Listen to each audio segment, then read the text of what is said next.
Now, hello, radio man. Welcome to another Dream Makers 365 and Intellectual Radio show. Want to wish everyone again Happy New Year. It's been 3 weeks since we've been back. We've been resting in our hiatus and all that great stuff. And I promise you that we will be back in 2019. Ready to go. We've got some great shows lined up for 2019. Our sponsor for this show, as always, is my great friend, Mr. Martin Casey, who is the president and CEO of My Fuller Beauty Incorporated. Without him, there will not be a Dream Makers 365 talk show. So again, we're glad that you have tuned in with us on tonight. And you might be asking why we have Dream Makers. Well, Dream Makers has threefold purpose. Number one, we are set up to give a voice to those that are voiceless. Number two, we'd like to and continue to discuss African American history 365 days a year to anyone who's listening, because we believe that African American history need to be told week after week, day after day. It is a part of world history and it needs to be told. Lastly, if this show can and will inspire millions of people ultimately, but now the few who listen to it, we want to help people one by one, encouraging them hope in Jesus Christ. As you know, I am an ordained minister and I will not do anything that I set out to do without the blessings of our Lord and Savior Jesus Christ. It's just that simple. So now we are again going to be blessed tonight with a very special guest. Before I say his name, definitely want to tell you that the topic of this show is real simple. Why do we need to increase African American businesses in this country? It is so important that we as a people need to discuss this issue. And I'm done discussing because I'm not about talking. Because as far as I'm concerned, talking is one thing, but action is another. I'm about action. We are going to create some way, somehow, little by little, to make this country great as it should be. And that is everybody, poor, the rich, whomever, can have a part in the American dream, creating businesses. And we have a special guest who has done just that. And that is Mr. Joe L. Dudley Sr., who is a very, very integral part of the American business fabric. His history is some, I'll share that with you before he comes on the airwaves.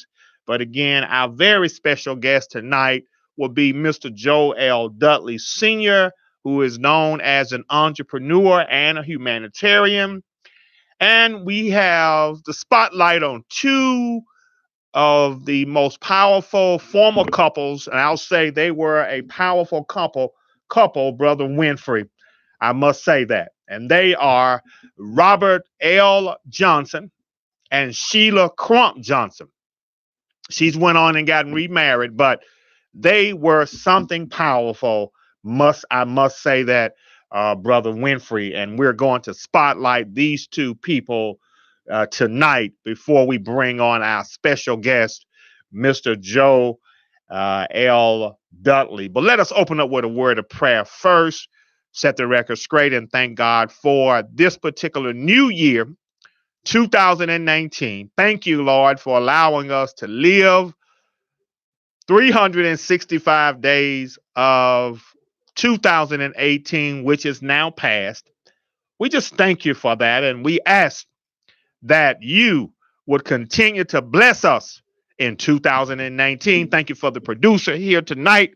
We ask that you continue to bless him, Earl, the other Winfrey, and we thank you for his great partner, that is Wanda B, and we ask her that you would bless her in Jesus' name. Amen. Now, Robert L. Johnson, who is known as RLJ, was born in Mississippi, 1946, April the 8th. He is known also as an American entrepreneur, a media magnate, executor, philanthropist, and an investor. He is the co-founder of BET, which was acquired by Viacom in 2001. And I'm still shaking my head over that one, Brother Earl. They decided to let it go, but there's a very important story that I'll tell that Sheila's bio as to what may have happened if you can pick it up from there. He is also the founder again of RLJ, which is his name, Robert L. Johnson Companies, a holding company that basically invests in various business sectors. Johnson is the former major owner of the Charlotte Bobcats. I almost said the Chicago Bulls there, Brother Earl, but the Charlotte Bobcats. He became the first Black American billionaire. And I'll pick that up in a minute because we have another fella that now is the majority owner of the Charlotte Bobcats. And I know people around the world know who that is. He's definitely was a great, great basketball player. But Johnson's companies have counted among the most prominent African-American businesses in the late 20th century and the early 21st century. Okay, now we're going to move forward. He was born again in Mississippi, Hickory, Mississippi, the 9th child out of 10 to Edna and Archie Johnson. His mother was a school teacher and father was a farmer. And they moved on up to the north, or should I say up south, to Freeport, Illinois, when he was a child. And he was an honor student in high school. School is important. Johnson graduated from the University of Illinois in 1968 with a bachelor's degree in social studies social studies. And while at that university, at the Illini, he became a member of the Beta chapter of the Kappa Alpha Psi fraternity. Received his master's degree in public affairs from the Woodrow Wilson School at Princeton University in 1972. After graduating, he took a job in Washington, D.C., started working with Walter Fauntroy, who certainly is one of the great American leaders in our country. And we're going to have to spotlight him in 2019. And he also became, and I'm talking Robert Johnson, the vice president of the government relations with the National Cable and Television Association. And that launched the Black Entertainment Television, which became a full-fledged channel in 1983. I do remember. Johnson left NCTA in 1979 to create the BET, the first cable television network aimed at African Americans. That's a good thing. He finds RLJ Companies, a holding company with a diverse portfolio, including hotel, real estate investment, private equity, financial services. Now, in 2013, as I move real quickly to Sheila, Johnson was a member of the board of directors for RLJ Lodging Trust, RLJ Entertainment, and KB Home, and Lowe's Company, and Square Education, and so many other ones. Now, he became the first African-American majority owner of a major American sports league with 2002 with the purchase of the Charlotte Bobcats. But in 2010, Johnson sold his majority stake to in the Charlotte Bobcats to Michael Jordan, as I was telling you, the basketball player. Now let's move on to Sheila Crump Johnson, his former wife. She was born January the 25th, 1949, and she's known as an African-American businesswoman or an American businesswoman, co-founder of BET, CEO of Salamander Hotels and Resorts, and the first African-American woman to attain a net worth of at least $1 billion, Brother Earl. Isn't that great news? Yes, it's the first African-American woman. I believe before Oprah Winfrey. Now, Johnson, listen to this, is a team president, managing partner, and the governor of the WNBA's Washington Mystics. Just like her husband, he loves basketball. He gets a piece at one time of the Charlotte Bobcats. So she's now part of the WNBA, which she earned before 2005 season. On May 24th, 2005, Washington Sports and Entertainment Chairman A. Paulin sold the Mystics to Lincoln Holdings, LLC, where Johnson served as the president. She is the first African-American woman to be the owner, she's another first, or partner in 3 professional sports franchises. The Washington Capitol, listen to that. The Washington Wizards, isn't that great news, Brother Earl? And again, the Washington Mystics, 3 NFL teams. That's great news. Now, Johnson, again, is the CEO of the Salamander Hospitality Company. And again, she finds this company in 2009. And at this company, it is known as a reunion resort. Located, guess where? In Reunion, Florida. The Innerbrooks Resort and Golf Club, it's about 900 acres, has 72 holes, golf course in Palm Harbor, Florida. And the resort area has a spa in the Blue Ridge Mountains, also in Middlesburg, Virginia. Now, as I stated, she was educated here in the Illinois area, where she attended Proviso East High School. Yeah. And that school located in Maywood, Illinois. She graduates from the University of Illinois. And she's known as a global ambassador for CARE. And Johnson's first film was Kicking It. It premiered at the 2008 Sundance Film Festival in Park City, Utah. Now listen to this. This is a powerful couple. For 33 years, from 1969 to 2002, she was married to Robert L. Johnson. Together, they founded Entertainment Network BET. But I have to say, this is the bad news as far as I'm concerned. They sold the company to Viacom in 1999. I remember that. Brother Earl, do you remember that? They have 2 children. I'm going to talk about that in a minute. She has some disappointments about BET. She shares it in this particular historical piece that I researched.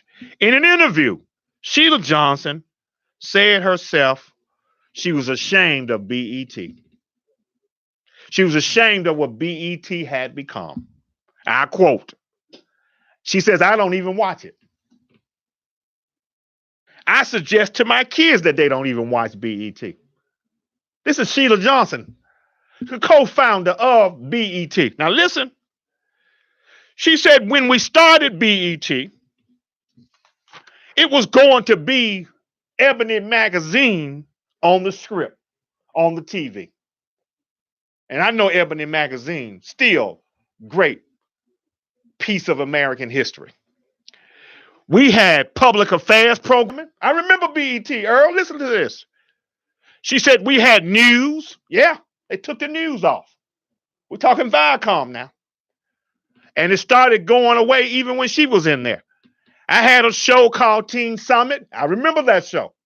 A good show. We had a large variety of programming. But the problem is, here it is that then the video revolution started up. Oh, Lord. And I remember the women and the men, they're all shaking their butt. All on the TV set. And you know what, Brother Earl? I stopped watching it too. And then something started happening. I didn't like it at all, she said.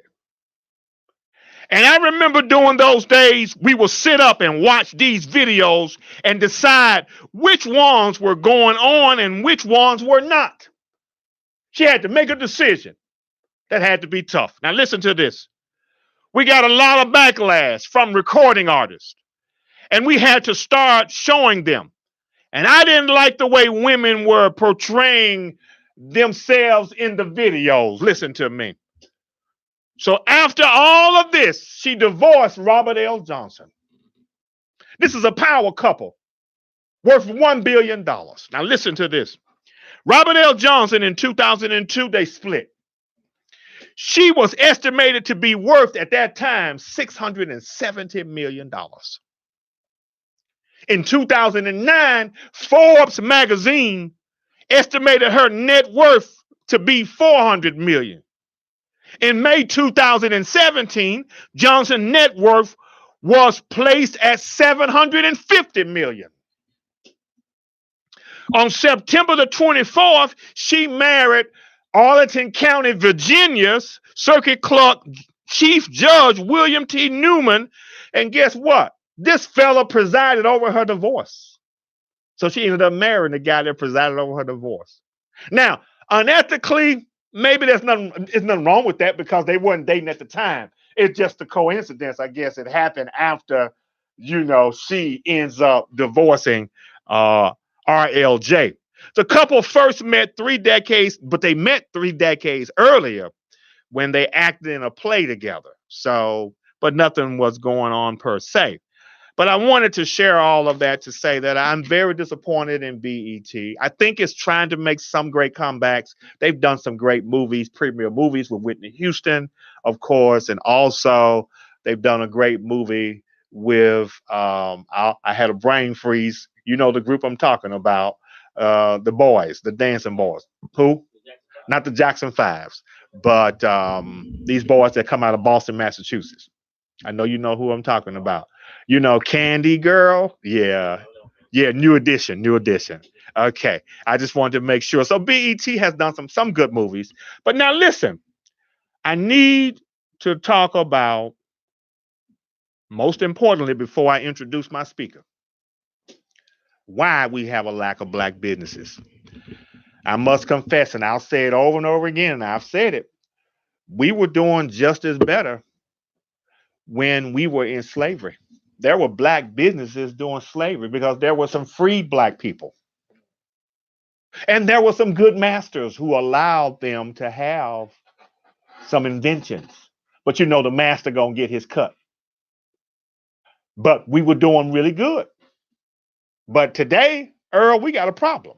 I got to share it with you before I call my great friend Joe L. Dudley, who's waiting for me to call him in North Carolina. Now watch this. During segregation, I fast forward. Blacks were forced to start. We had to have a business.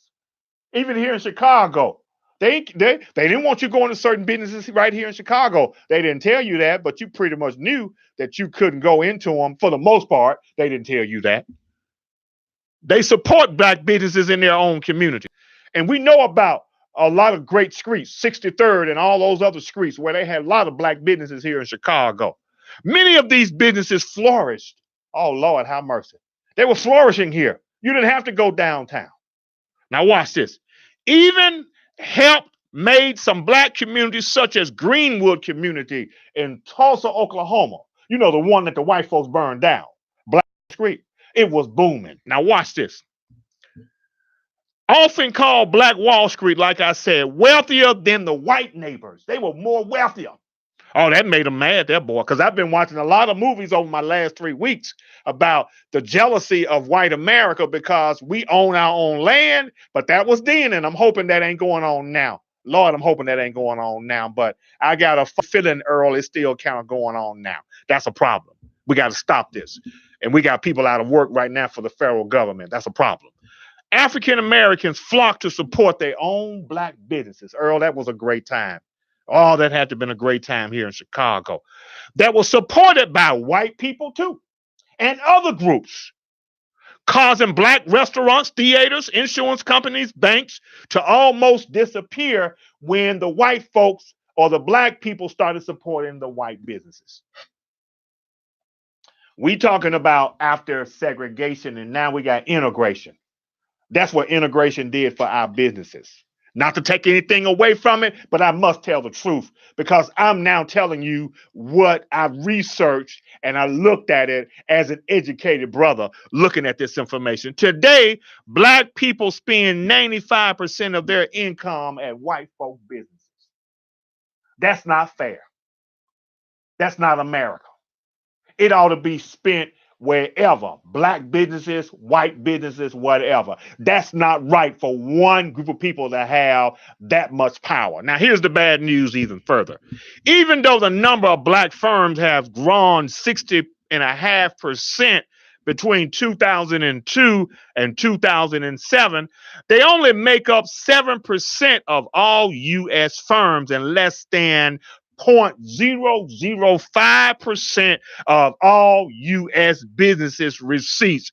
Earl, that is ridiculous. Why? In 1865, just after the Emancipation Proclamation, there were 476,748 free blacks.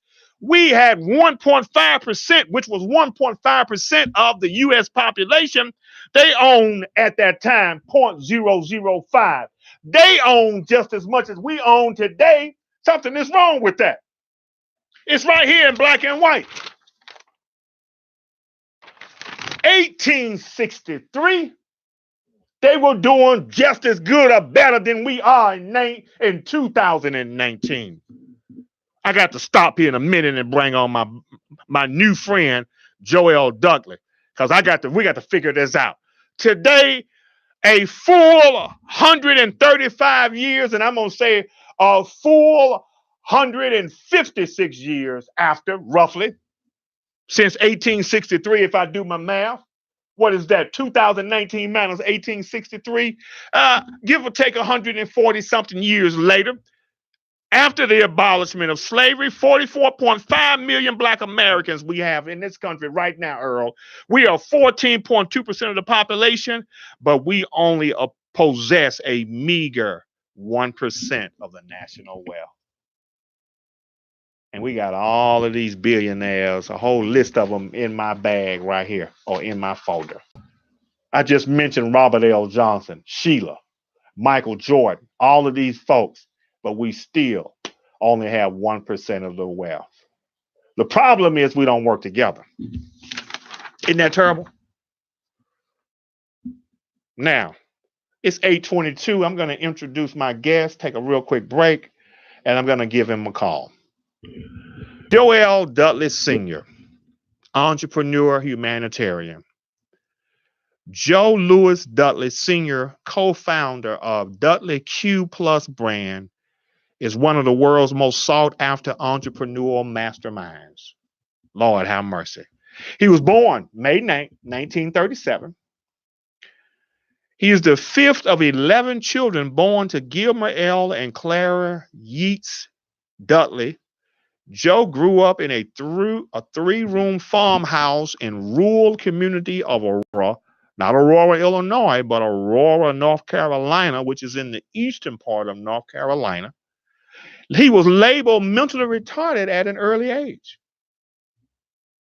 Joe was retained in the first grade, labeled mentally retarded, as I just said, and suffered a speech impediment. Throughout it all, one very influential person, his mother, never stopped believing in him and is responsible for his overcoming these obstacles and becoming a role model for many. Introduced to the Fuller Success Program at the age of 20, here comes the turning point. Now listen to this. This journey to success began in 1957. He invested $10 in a sales kit and began selling Fuller products door to door while still a student at North Carolina A&T State University, which is located in Greensboro, North Carolina. One of Mr. Fuller's goals, and he'll talk about that tonight. I'm going to ask him a question about that. And one that Joe Dudley actively pursues today is to help people to maximize their potential and achieve success. He's also credited with having a dynamic wife, Eunice Dudley, dynamic duo they are. From 1967 to 2008, Joe L. Dudley Sr. and Eunice Dudley led the Dudley Products Company to a significant level of sales. The company has been listed in the top 50 in Black Enterprise Magazine's top 100 Black-owned businesses. Throughout his tenure, Dudley Cosmetology University in Kernersville, North Carolina, and 4 strategically located schools in the Dudley Beauty School system were created. We know of the one that's created, Brother Earl, at 82nd and Green Street, right here in Chicago. Yes, sir. And throughout the dedication, hard work, and persistence, Joe L. Dudley Sr. has indeed become a role model his mother always knew he could be. Joe L. Dudley Sr. is much more than a successful entrepreneur. He's known nationally and internationally as an inspirational speaker and giving back to the community and mankind. And in 2009, Joe L. Dudley Sr. and Eunice Dudley were featured in the national movie Good Hair and Chris Rock documentary about the hair care industry. Transition to the second generation leadership. Over the past 40 years, throughout dedication, hard work, and persistence, he earned hard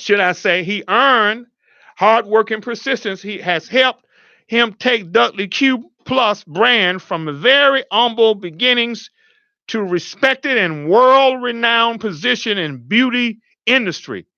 In June 2008, Joe and Eunice Dudley restructured the Dudley conglomerate and turned over day-to-day responsibilities over to their daughter, Ursula Dudley Oglesby, who began Dudley Beauty Corporation, LLC, which is licensing of all that good stuff.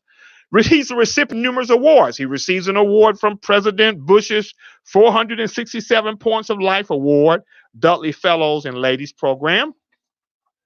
He also receives the Maya Angelou Tribute to Achievement Award, Incorporated Magazine North Carolina Master Entrepreneur Award 2005 Trumpet Award winner, inducted into the National Black College Alumni Hall of Fame. And the list goes on and on and on. He's the author of a book called Walking by Faith. I am, I can, and I will. His philosophy, actions and beliefs, successes and failures are presented to reveal his secrets to success in straightforward, easily understood prose. Dudley uses his own life story to show people how to walk by faith and make their dreams come true. So, of course, he'll talk about the book tonight if he chooses to, about I am and I can. We're going to take a 1-minute break or less, and we're going to call Mr. Joe Dudley Sr.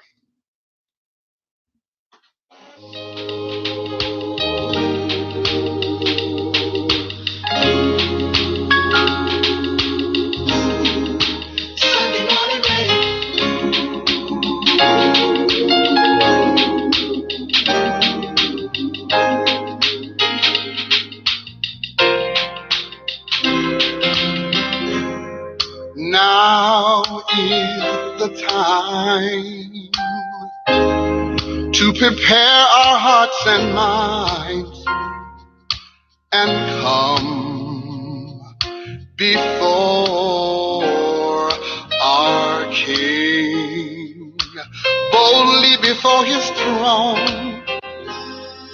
I can't hardly wait to come into this blessed place and prepare a sacrifice of praise. Let us go into the house of God. Come Sunday, come and go with me. Come Sunday, there's rest for the weary, you can be free. Come Sunday, lay your burdens down. So come Sunday, we will meet on holy ground. Meet on holy ground. Oh, come Sunday, salvation for the soul in the church. Come Sunday, where the wounded can be whole. All righty, Mr. Dudley. Thank you, Mr. Joel Dudley Sr. Welcome to Dreammakers 365 IntellectualRadio.com radio show. How are you tonight, Mr. Dudley? I'm great. How about yourself? Yes, great. We are so thankful tonight that you've taken time out of your busy schedule to hang out with us for a few minutes and tell us all about the great possibilities and things that you've worked on in the past and things that you're working on in the future. So let's get started. Tell us a little bit about your background, how that came to be, Mr. Dudley. Well, how did all that came to be? Yes, sir. Take your time. Okay. Well, let me tell you this. Let me start from this. Go ahead. I was born in Aurora, North Carolina, near Greenville, North Carolina. Yes. Some 81 years ago. Yes, Lord. My life started then, and I've been excited, a lot of excitement. There were 14 of us living in a 3-room shack. 9 slept in 1 room. Yes. And I was labeled mentally retarded. They told my mother, Clara, that I wouldn't be anybody. My mama said to me, Joe, I know you're slow, the teachers know you're slow, and your friends know you're slow. But son, I believe that slow people can rule the world. But when slow people get it, they got it. Yes. So that was an exciting time for me. My sisters and I was in the same classroom. Same class. She's 2 years younger than myself, and she was the smartest one in the class, and I was the slowest one in the class. Yeah. So it was a kind of testing project for me, because being your sister younger than you in the same classroom, in the class, that's a little challenging. And it was challenging for me. Yes. So I had to have. Well, let me tell you the truth about it. Yes. My sister studied hard. I didn't. I had fun. It was fun to me. But one lady changed my whole life around. One day they told my mama and the rest of them that this boy Joe you got will be married before he's 17 years old. And so it was all right with me, because I was in love. I thought I was. And this young lady came to me one day and she said, Joe, look, I want to get married. I said, oh my goodness, I was so excited. I didn't know what to do. Yeah. So she said, Joe, it's not you, it's somebody else. She said, Joe, because you're retarded and I want smart kids, and I can't have smart kids with you. Oh my goodness. Didn't that hurt me? Yes, it did. It really hurt me. And I decided, I knew she was talking to this boy. This boy was having to get her homework out. I couldn't even get my own homework out. So no way I could help her get hers out. And I said, I bet you're not so-and-so. She said, yes. I said, nah, he's smart, but he's ugly too. And you will have some smart kids. And so that really got to me. I went home that night and I started studying.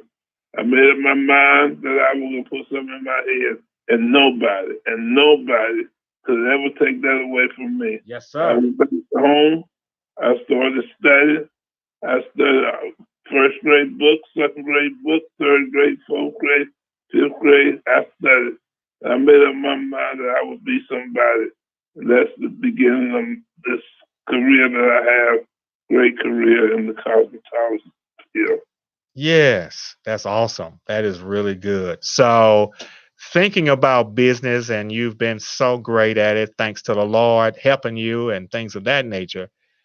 If there are people that are interested in going into business, what is it that you can say to them that could help them on their road to starting a business? What can you say to them? Well, first thing is where they're working, become good at where they're working right now. Yes. Then make up their mind that they're going to get into business and don't spend a lot of time trying to borrow money to get in business. Start with what you have. I started with $10 and I started buying full of products. I sold and I bought some more, and I sold that and I bought some more, and I kept on until I had a nice little cash flow. I tell people, don't try to go overhead in business. Don't borrow $100,000, $1,000 if you can afford it. Yeah. Start whatever you can afford. That's That's right. what I'm telling you. That's right. It's so important for you to have a good opportunity. That's great. And I heard you talk about the Fuller products, and we'll just jump to this question now. Mr. S.B. Fuller is certainly known as the pioneer in businesses around this country, Chicago, of course. And I want you to tell us tonight the kind of man he was, what type of man he was to you and to the people that work for him. He was a man among men. There was no question about that.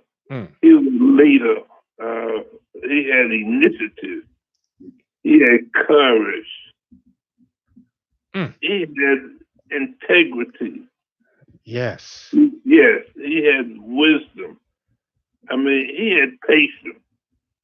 I mean, all those great attributes this man had. He was kind. He was a hard worker. He was a straight shooter. He didn't just play around. He told you the truth. Yes. And it would help you. He didn't play with you, but he came straight. Sometimes it hurt you. Yes. But it was helpful. It was helpful. Yes, helpful. Yes, he was a man. I mean, a man's man. He wanted to help people. Now, he didn't go to school, which he didn't have to go to school because he went to God. Yes. And he got, with the wisdom that God gave him, wow, he could move mountains. Wow. And he did move mountains. A lot of people probably had real challenges. He told you how to overcome those challenges. Yes, that's great. He, again, talking with Mr. Casey and things of that nature, you mentioned that he did not have a formal education, which was not a problem because he loved people. I understand he pushed customer service with people. Can you tell us about a time when he talked about that, the customer service piece, and how that made an impact on your life? Oh, yes, it did. I mean, as I said earlier, he cared about people. Yes. And he had a tremendous impact on my life. I spent a lot of time in a lot of years of his life working with him and watching him and just being with him. It was so fruitful for me. Yes. Sometimes I want to go out and make some money and work a little hard longer. He said, no, come here, let's talk. Yeah. And I wish I had talked even more, but it was great. He was like this. He ate the same thing every day. We had breakfast. We had a special cook, and we ate breakfast. He says, excuse me. He ate to live, not live to eat. Yeah. Yeah. So he didn't care about. He ate good food, but the same thing every day. Every day. Every day, morning, breakfast, and lunch. Yes. And we had people to really just take care of us, and he really talked about everything. That's great. And any question I asked, he had answers for it. Right. Yeah. That's great. Now I want to shift and talk about us as a people, Black Americans, and the lack of Black businesses. And I want to go back to the March on Washington held some 56 years ago almost. And I want you to tell us, have we arrived as a people in this country since 1963? No, we've done some great things, but I mean, where are we as you look back over your life and see where we've come as a people? Well, social, we came a long way. Yes, sir. But economics, we have slid back. Mm. We're not a job maker. We're more a job taker. Yes, Lord. Yeah, we don't have. You see, years ago, we had places where you could eat. See that, Earl? Yeah, but today we don't have as many in some parts of the country. Look at that. So I just think that that's something needs to be improved upon. Yes, sir. I mean, we're falling way behind in that department. Yes. And so we have to improve that. Yes, because you grew up at a time when we had our own businesses and things like that. And it's quite different than it is now, isn't it? Right. Wow. We lived in people's houses. There wasn't restaurants, but we put that money back into the community. Yes. Where today we don't put that money in the community. And so we got quite a ways to go in that department. Amen. Mr. Ford told us when we were sitting in some years ago, he said to us, look, we can't eat in two restaurants. If we go to the other people's restaurant, we are not going to eat in our own. Wow. He was a man that saw the vision. Yes. He really talked to us about that. He spent a lot of time in talking to us about things that would create problems for us in the long run. Yes, sir. He told the leaders that, look, y'all can't keep going to the jailhouse. You're going to dignify the jailhouse, and you're going to have more Black people in jail because you dignified the jailhouse. Yeah. And that was strange, but I thought about that. We look today and we can see the jailhouse is full. Yes. And we just, and no, yes, we have unfair treatment. Yes. So we got to figure out a way to overcome some of those challenges. That's right. We have got to. That's so true.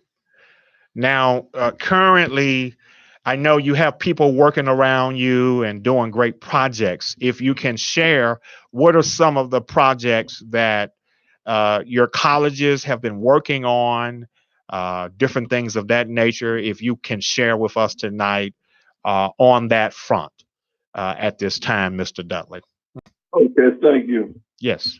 Yes, we're working with one of the schools that's nearby in the same city, the A&T. Yes. We're bringing people and working with them and trying to show them really how to make their own living. Okay. We're especially working with the cosmetology, yes, which is my field and where I spend my life with.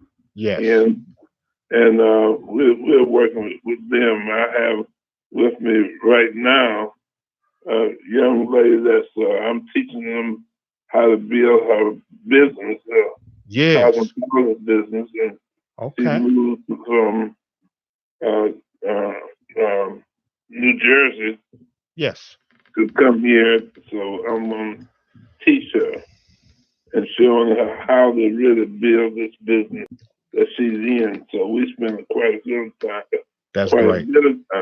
The other thing we're doing on a regular basis at my house, I have a group of business people, local business people. Yes. It comes every Tuesday night from 6 o'clock to 9 o'clock, and I teach them and to join them. As a group of us, showing them how to do business, how to build their business. Excellent. Very exciting. Then on Sunday, from 4 o'clock, I'm sorry, Okay. from 3 o'clock to 6 o'clock, that's 5:36. Okay. It stays a little longer because it gets so exciting and interesting. We keep just Yes. talking.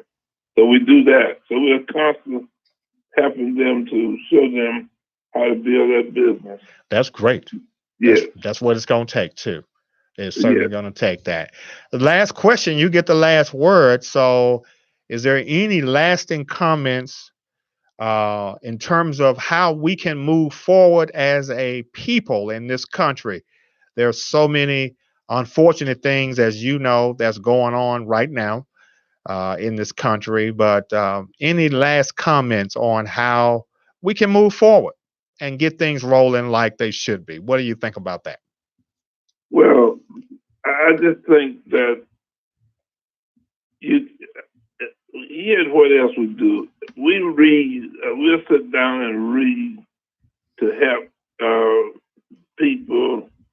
The books we read to help people to improve on themselves. Yes.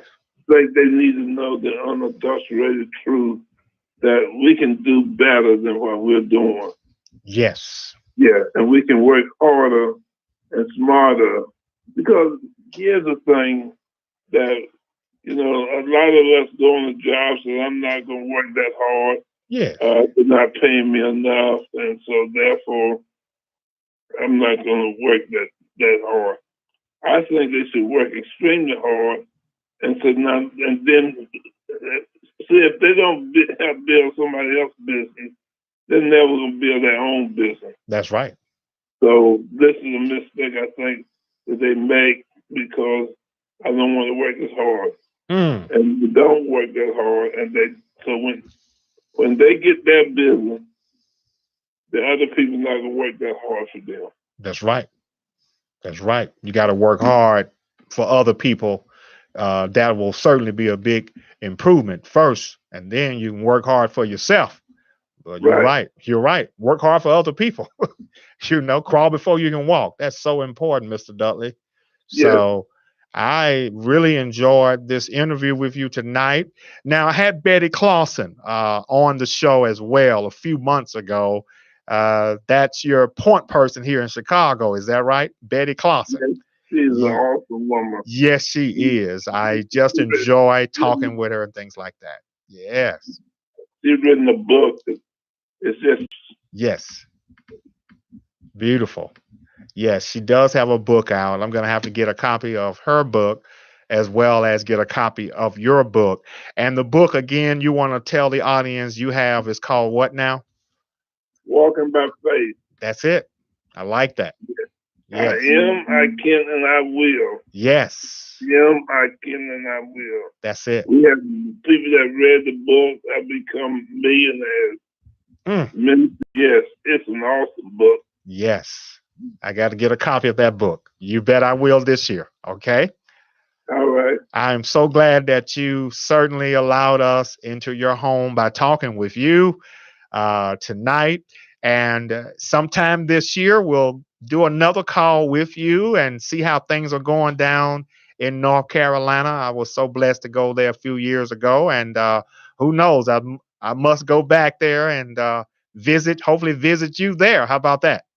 That sounds good to me. Okay. Well, glad to have you tonight. I'll let Mr. Casey, he may be listening as well tonight on the show, listening for some comments that you've made tonight. But we'll be in touch. And thank you for being with us tonight on Dreammakers 365. Thank you. Have a great night, okay? You too. All right. Bye-bye. Bye-bye. There you've been listening to our newfound friend, brother, Mr. Joe L. Dudley Sr., who is certainly known as an awesome entrepreneur and humanitarian here in the United States of America, an awesome person. So we are so thankful again that you all did tune in with us on tonight and joining us next week. We will have Mr. Aubrey Tutwiler, who is from St. Louis, Missouri. I grew up with him, and he is certainly an awesome researcher. We're going to be talking about African American identity crisis. There are so many African American young men and women. I believe they're suffering from an identity crisis. This will be a step up for us next week, as we will bring on in 2 weeks Mr. Dr. Umar Johnson, who was actually on the radio tonight. I was listening to him on my way in, listening to him on WVON, but he's going to join us on Intellectual Radio in 2 weeks. But Aubrey Tutwiler is going to start us off talking about this identity crisis. There is something wrong with our young Black men, and it is time for the healing to begin. So those 2 next shows, we're going to be talking about that. Aubrey Tutwiler next week and Dr. Umar Johnson. Our sponsor for tonight has been Mr. Martin Casey, who is the president and CEO of My Fuller Beauty Incorporated. You've been listening to Dreammakers 365. We will see you next week. God bless you.